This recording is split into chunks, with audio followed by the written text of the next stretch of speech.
I watched Final Destination Bloodlines in theaters on May 22nd, 2025. So far, I can safely say that this is the best movie of 2025. I've been a huge fan of the Final Destination franchise since discovering it on the TV in 2014 when little 9-year-old me saw what my grandparents were watching. And I can safely say that this movie did the franchise justice. Before Bloodlines, 3 has always been my favorite, alongside 5 being a close behind. And this movie tops even them in my opinion. Bloodlines did more with the story-driven side of the movies, which was starting to die down in all of them past 2, and even in the graphic novels. There are also some regular books, but I know nothing about those, but it's safe to assume that, they're more story-driven. The main string of lore to be completed is the backstory of William Bloodworth, being the child of a singer who performed at the Skyview who had spent his childhood into adulthood avoiding death's wrath. Originally, it was definitely implied that Bloodworth was supernatural in some way, given a few moments in the movies and one of Death's physical forms described in the books.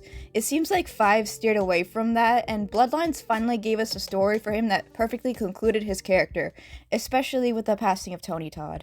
Rest in peace to the Candyman himself, by the way. My favorite character in the movie was definitely Eric Campbell.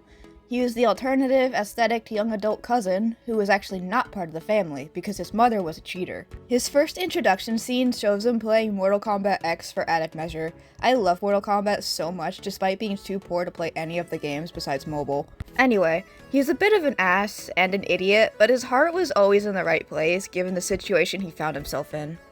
He got a free cheat from Death's list of Iris's family given that he wasn't conceived with Harold's DNA. Although that didn't stop Death twice. The first incident at the tattoo shop was a warning shot to Eric not to step into the crossfire of Iris's family, while letting him off the first time.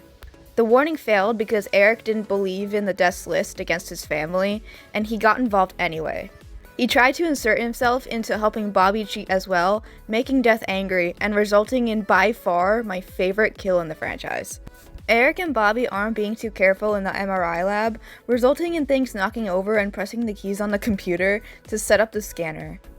It starts by pulling out Eric's piercings one by one, and then glitches out when a phone gets pulled into its manual sensor, which results in high magnetic force levels. The force brings the wheelchair over Eric as he's already stuck, and pushes him into the bed by forcing his spine in half. The bars on the chair are then forced through his body by the magnetic field coming out of his stomach. The best detail about it is that all the bars come out through the eyes and the jaws of the skull tattoo on his stomach, replicating the poster for the 5th movie.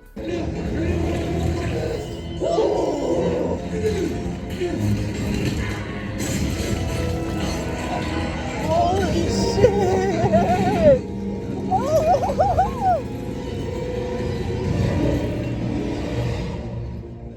Dude.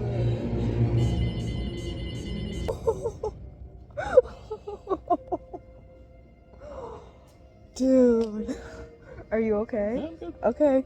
My main criticisms for the movie are towards the end. It seems like they were running out of ways to kill the remaining survivors in a meaningful way. Darlene's deaths felt unnecessarily dragged out. She was burned by the explosion of the camper, which didn't kill her right away, but then she was jump scared by a lamppost. The death at the end also felt rushed, putting a meaningful death aside for one last reference to the logs in the 2nd movie and the train in the 3rd.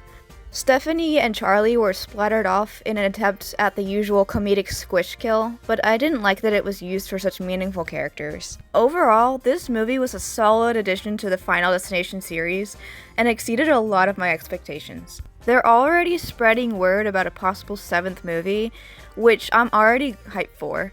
I never thought I would see a genuine return of Final Destination, and I'm glad that the series is being revived so that more people can come into the community and it can stop being as obscure as it was starting to get during the late 2010s and early 2020s.